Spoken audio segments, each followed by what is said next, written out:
boys and girls, it's Kirstie from Wraparound and I'm going to be reading chapter 16, N-O spells no, from Gangsta Granny. And I've put a few props out here, but there's one of them that is not related to this book. And at the end I'll tell you what it is. "No!" shouted Granny as her hearing aid began whistling furiously. "Yes!" shouted Ben. "No! Yes! No! Yes! No! Yes!" This went on for a few minutes, but to save paper, and therefore the trees, and therefore the forest, and therefore the environment, and therefore the world, I have tried to keep it short. There is absolutely no way I'm letting a boy of your age come on a heist with me, especially not to steal the crown jewels. And most important of all, it's impossible. "It can't be done," exclaimed Granny. "There must be a way," pleaded Ben. "Ben, I said no, and that's final." But, no buts, Ben, no. N and O spells no." Ben was bitterly disappointed, but the lady was not for turning. "I'd better go then," he said, despondently. Granny looked a little downcast too. "Yes, you better go, dear. Your mummy and daddy will be very worried about you." "They won't be." "Ben, home, now." Ben was sad to see that Granny was becoming like one of the boring grown-ups again, just when she started to become interesting. Still, he did what she said. Apart from anything else, he didn't want to make his parents suspicious. So he raced home and climbed up the drain pipe to his bedroom window before rushing downstairs to the living room. Unsurprisingly, though, Mum and Dad hadn't been worried about where Ben was at all.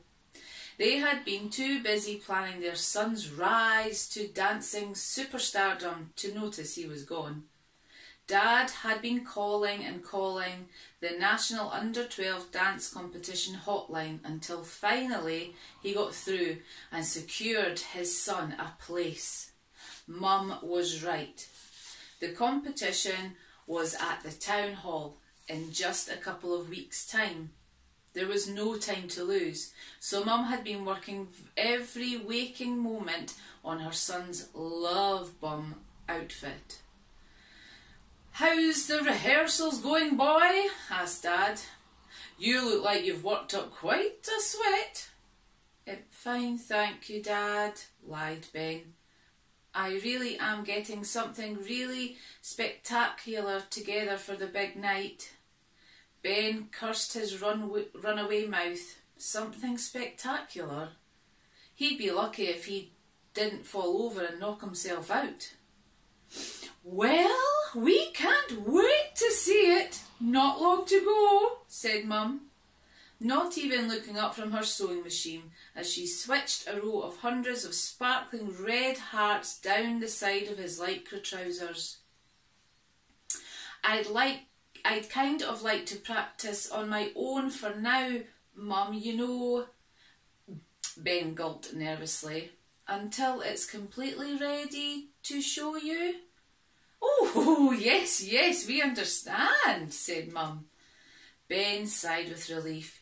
He had bought himself a bit more time, but only a little bit. In a couple of weeks, Ben was still going to have to perform a solo dance routine for the whole town.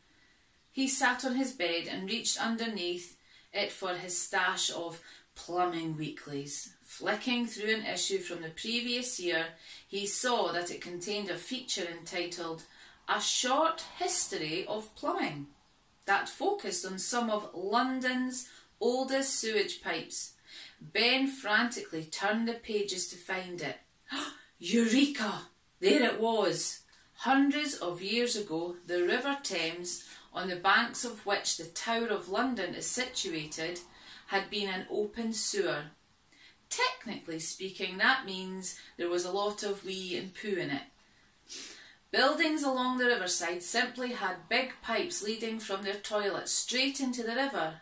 In the magazine were detailed historical diagrams of various famous buildings in London, showing where their old sewage pipes connected to the river. And Ben's finger ran down the article. Yes! A chart of the sewer pipes at the Tower of London. This could be the key to stealing the crown jewels. One pipe was nearly a metre wide, big enough for a child to swim up, and maybe big enough for a little old lady too. The article also said that when the plumbing systems were modernised and proper sewers installed, a lot of the old pipes were simply left where they were, because it was simpler than digging them up. Ben's head spun as he thought about what this meant. It was possible, just possible, that there was still a huge pipe leading from the Thames into the Tower of London, and that most people, apart from very keen plumbing enthusiasts, had forgotten it was there. Ben wouldn't have known himself if he hadn't been a long-term subscriber to Plumbing Weekly. He and Granny could swim up that pipe and get into the tower. Mum and Dad were wrong, he thought. Plumbing can be exciting.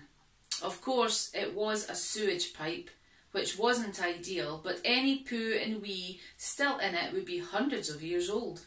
Ben didn't know if that was a good or bad thing. At that moment, he heard a creak in the floorboards and his bedroom door flew open. His mum burst in, holding a big piece of lycra, and looked ominously like his love bomb outfit. Ben quickly concealed the magazine under his bed, which made him look incredibly guilty. "I was just going to get you to try this on," said Mum. Oh yes, said Ben as he sat on his bed awkwardly, his heels pushing the remaining Plumbing Weeklies out of sight of Mum's prying eyes. "Oh, what's that?" she said.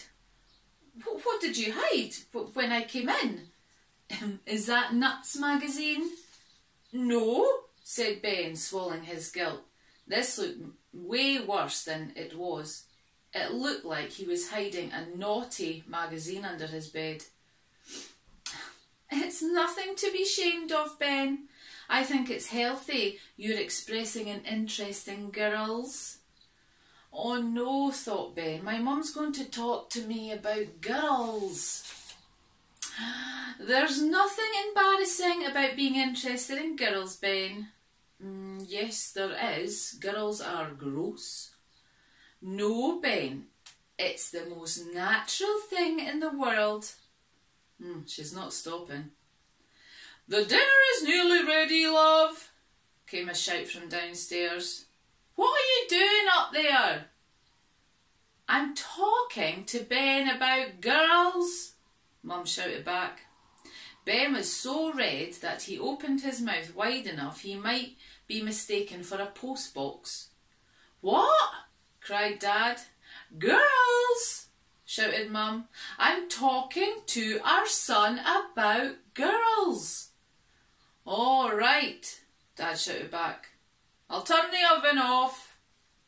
"So Ben, if you ever need to..." Bring, bring, bring, bring. It was Mum's mobile phone going off in her pocket. "Oh, sorry dear," she said, placing the handset to her ear. "Gail, can I call you back? I'm just talking to Ben about girls." "OK, thanks. Bye, bye-bye." She hung up the phone and turned to Ben. "Sorry, where was I? Oh yes, if you ever need to have a little chat with me about girls, then please do. You can trust me to be very discreet." And that's the end of that chapter. So, did you find the odd thing out? I don't know if you actually seen it. So we had some for the dancing. We had jewels. We've got some cabbage soup. Some glasses here. And Scrabble that he plays with Granny. We've got a Beefeater teddy bear. some Union Jacks. We've got Plumbers Weekly over here.